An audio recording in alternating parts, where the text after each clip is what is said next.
Assalamu alaikum my dear students. I am back to my channel. Today we are learning about 9 standards 3.3 poem to a butterfly. Students, हमने इसके first video में इसका warming up with explanation देखे हैं।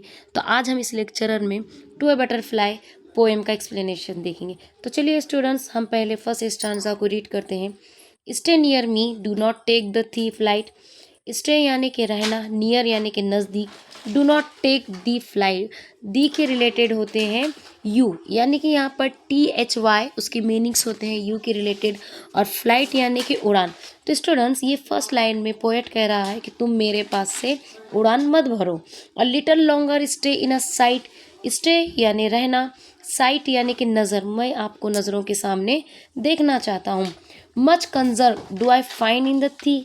Much conserve के meanings होते हैं मैं तुमसे बातचीत करना चाहूँ, थी के रिलेटेड यानी कि तुमसे मैं बात करना चाहता हूँ। हिस्टोरियन ऑफ माई इन्फेनेसी, इन्फेनेसी यानी कि बचपन।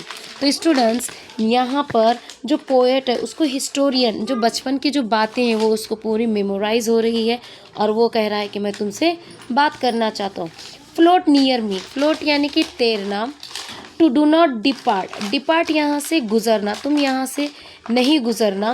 Dead time revive in the थी, डेड टाइम यानी कि जो गुजरा हुआ कल है, जो गुजरा हुआ टाइम है वो मुझे बार बार याद आ रहा है। तब ब्रिंग एसटी गे क्रेचर एज ओ थो आर्ट। स्टूडेंट्स, यहाँ पर जो तब ब्रिंग एसटी दिया वाला है, गे क्रेचर्स, क्रेचर एक आर्ट्स के रिलेटेड बयान किया हुआ है।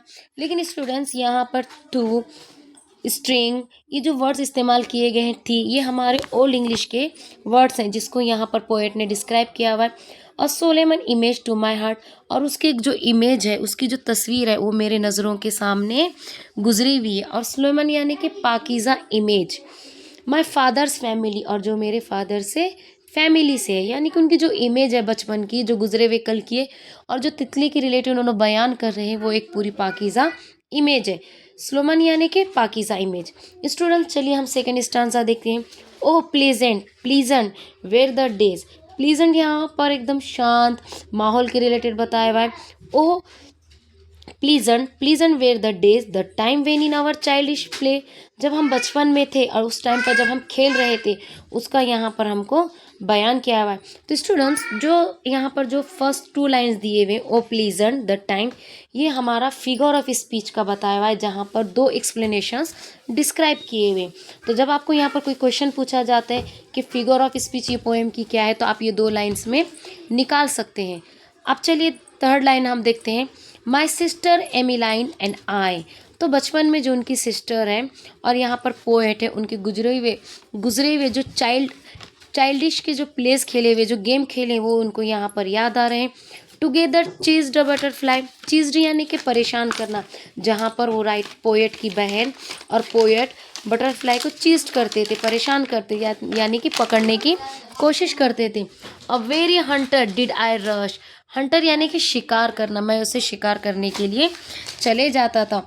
ओपन द प्रे, अब यहाँ पर प्रे की मीनिंग्स देखिए स्टूडेंट्स क्या होता है। ओपन द प्रे यानी कि जो गुजरा हुआ कल है, और प्रे के मीनिंग्स होते हैं यहाँ पर ओपन द प्रे यानी कि शिकार करना, with leaps and spring, spring यानी के और लीप यानी कि लंबी लंबी जो ढांगे भरता था, और जो मैं छलांग लगाता था किसे पकड़ने के लिए, butterfly. I followed on from break to bush, bush यानी कि छोटे छोटे दरख्तों पर जब बटरफ्लाई स्टे रहती थी, वहाँ पर पोएट उसको पकड़ने और हंटर करने चले जाते थे। बट लेकिन शी गॉड लव हर, लेकिन खुदा उससे प्यार करता है। Fear to brush, fear to brush के मीनिंग्स होते हैं कि जो छोटे छोटे चीज़ें हैं वहाँ पर बहुत ही ज़्यादा फियर में बताए हुए, एक ब्रश की तरह। ब्रश यानी कि जो हमारा छोटा सा ब्रश रहता है, ऐसा लगता है कि उस पर कुछ ना कुछ ब्रश से पेंट करा हुआ है।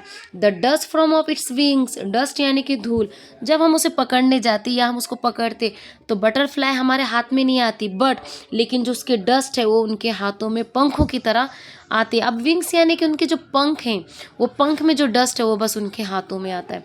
और इसके पोएट हैं विलियम वर्ड्सवर्थ। स्टूडेंट्स, यहाँ पर पोएट ने बहुत ही खूबसूरती अंदाज में बताया हुआ है एक बटरफ्लाई का, जहाँ पर उन्होंने सब में ज़्यादा अपने बचपन का जो इंसिडेंट है, जो उनके बहन के साथ है, जो उनके सिस्टर के साथ है, यहाँ पर एक्सप्लेन किया हुआ है। आई होप स्टूडेंट्स आपको मेरा ये पोएम का एक्सप्लेनेशन अंडरस्टैंड करने ईजी जा रहा होगा। अगर आपको इससे कुछ क्वेरीज हैं या कुछ क्वेश्चन है, आप मुझे कमेंट में पूछ सकते हैं। Thanks for watching my channel और प्लीज़ लाइक एंड सब्सक्राइब।